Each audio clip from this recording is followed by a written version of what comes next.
that is hard to follow. I've known Raquel, and not known, we've been friends now for more than a decade.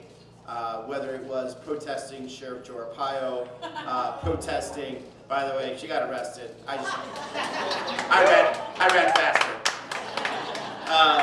Protesting SB 1070, or protesting to protect a woman's right to choose, to have reproductive freedom. And the one thing that you can all connect that is that we were protesting against people that were trying to hold power over other people, whether it was Sheriff Joe Arpaio, or it was a very racist legislature in SB 1070, or now what we're seeing happening both here and across the country. It is my pleasure to be here because it's the time for us to remember that we are still in this fight. My wife is here joining me. We're at 38 weeks now, and so, but it was about this time last year that we were actually out in front of the Supreme Court handing out water and lots of hugs and snacks to a lot of counter-protesters that showed up that day because they really wanted to feel that the fight had started that day. We were surrounded by a lot of anti-choice activists that were cheering as if they had won something, winning the opportunity to take over women's autonomy, cheering and dancing the fact that they could have power over people's lives, that get involved in between the very private and sacred conversations that us as family members are having about what's going to happen to our family, what should happen should something go wrong, and the conversations we have to have with our doctors. They were cheering that day.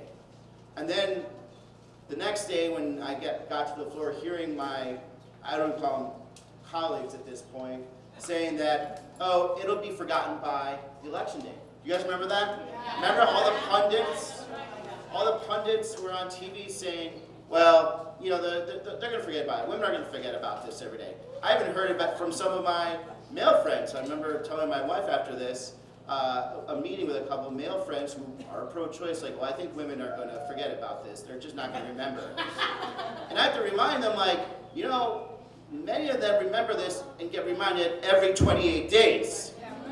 And then I have to explain to them the idea of a menstrual cycle, which kind of tells you about the bigger problem about why men should not be doing a lot of these policies. But more importantly, it's what happened in November last year that really was an opportunity to tell the men of the world, these people that are trying to take power away from humans, Americans, to have real body autonomy, that you do not have a right to do that. And if you take that opportunity, we will push back, we will fight back. And we showed it for the first time in the history of this country. After a presidential election, when everyone had thought there was this red wave that was coming, there was a wall that was created. Not the Trump wall, not the wall that everyone keeps talking about. It was a wall of women, a wall of men, a wall of people that were standing up together and saying, we are here to protect reproductive rights, and we're not going away. And I still hear it, by the way, from these Republicans saying, well, that was 2022, 2024 is coming, and you know what, it's not going to be as a big issue. It is an issue, because people have a right to freedom.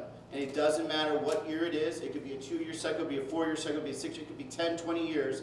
People are always going to want to have the right to have power over their bodies, power over their futures, and people and policymakers and decision makers in Washington, D.C. should not be getting in between the decisions you are making with your family. And that's timeless. And that is timeless. So right now they're saying, you know what, they're trying to move beyond that. Now they're saying, you know what, we're going to do a full nationwide ban. Their argument, their smokescreen before, like this should be a states' rights. Now they're saying this to be a nationwide ban. Doesn't matter. You spin it however you want. If you're going to take away that power away from people, you're going to have a fight on your hand. So 2024 is coming up. 2024 is coming up. That is where we will win this.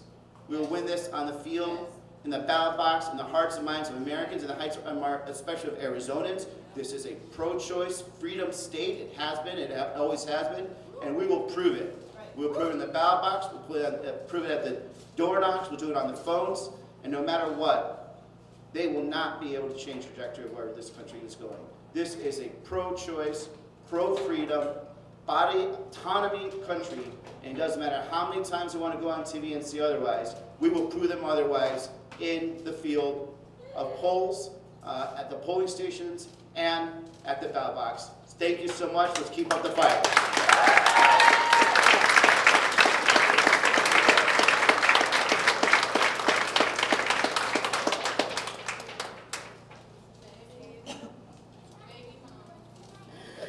All right. Thank you so much. Can we get a round of applause for our incredible speakers? How empowering were their remarks?